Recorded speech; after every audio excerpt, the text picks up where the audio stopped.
Dear Diary, October 29th. I looked for the string to raise me up from the eggshells of this house that was so calm, but the glass was far from broken, shattered in my palm. Feet bled as they fell, hands taking the brunt of the fall. My hands became stained, my eyes broken, looking for the one who called. October 30th. The day that I regret, a mask I cannot wear. It's not that they would notice, it's not that they would care. For to hide the face that showed my fear, my anger that came so slow, and the swelling that would rise with the knowledge that I know. October 31st. They came in the wind. I rose and I fell. My sister's tears as I looked for myself. The call already made, a story I would retell if I could. My breath became short, my body still, and I wondered if I should. March 18th. I wish I could step down from that stand. If memories could leave, then why should I stay? My tears as they fell, my frustration as he questioned. I wished for the worst, I wished for the best, I wished to be in the present. But I stayed in the past, and for that it stays unlearned. I searched for an answer, but also wished for a curse. May 26th. School was gone again, and I was grateful, but I was lost.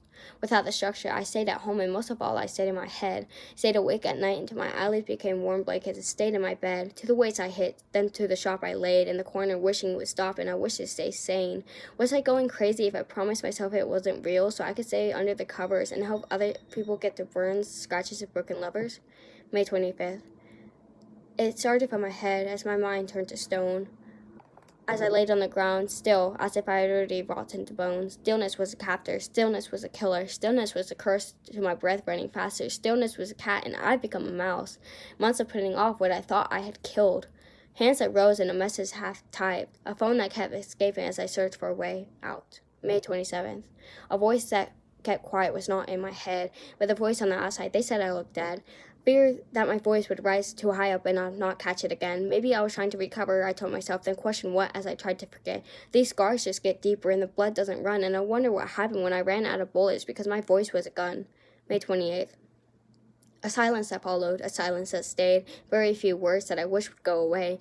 My voice kept bouncing off the roof and the walls, the people and back at me, and I wish it would quiet. I wish I could just watch and not to be.